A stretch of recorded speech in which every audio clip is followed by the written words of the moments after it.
Chapter 1 Long-Legged Lady May 5th, 1984, Churchill Downs Racetrack, Kentucky.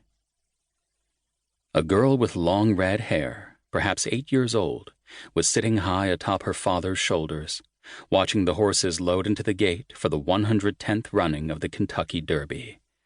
They were standing in the packed grandstand at the stretch near the starting gate.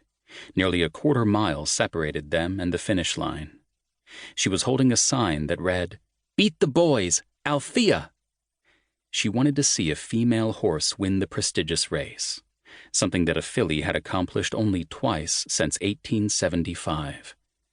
This filly, Althea, had drawn the dreaded rail post position. She was calm when she entered the gate. Althea was waiting behind the gate because 19 additional horses were still to be loaded into the starting gates, including another female. The other filly, Life's Magic, shared the same trainer as Althea, D. Wayne Lucas. The betting public believed the two fillies had a real chance. They were the favorites at odds of only 2.8 to 1, coupled in the wagering together. After the outside gate, number 20, was loaded, the starter's bell rang and the gates sprung open. The crowd of 126,000 fans roared as Althea broke just a bit slow, but recovered and frantically dug her hooves into the hard brown Kentucky soil, desperate to get in front of the other 19 charging horses. She was sprinting now, taking the lead running, while on the inside part of the track near the white rail, past the fans, and into the first of the two long turns. The red-haired girl's father yelled, "Althea's in front!" She smiled and shouted, "Go, girl! Go, girl!" A horse named Swale, a colt, was the one most expected to battle the favored Althea, at 3 to 1 odds, and he settled just off the speeding filly on the lead as they charged into the turn at nearly 40 miles per hour.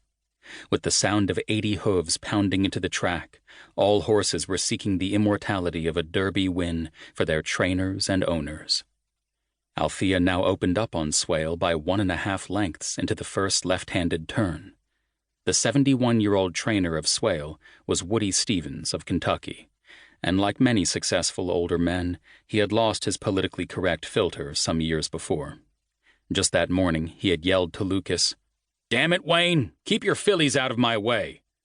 "Althea won't be in your way, Woody. You'll have to catch her if you can." "You're wasting your time. Keep the girls running against girls." Lucas had been the first trainer in history to enter 2 fillies in the same Derby. He had been mocked and criticized by other trainers, the media, and many racing fans for doing so, despite how Althea had defeated the colts in 3 other major stakes races already in her short career. To win a Derby requires a different type of horse, a horse that can race the classic distance of 1.25 miles and survive the long stretch run against the best horseflesh on the planet. Just before the start of this race, a male fan yelled, "You're going to lose again, Wayne. Next year bring a colt."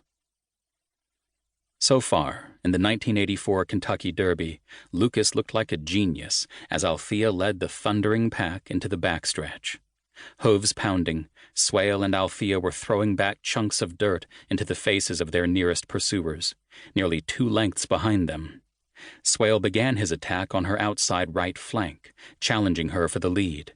She felt his energy and dug in again, accelerating into the final turn, flatly refusing to yield to the larger colt on her outside.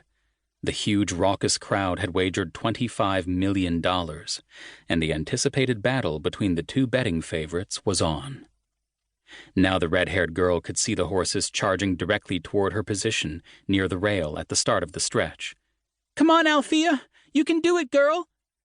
Swale was running easily under his champion jockey Lafitte Pincaille Jr., while Chris McCarron on Althea was furiously pumping his arms forward, urging the smaller filly to keep the battle going.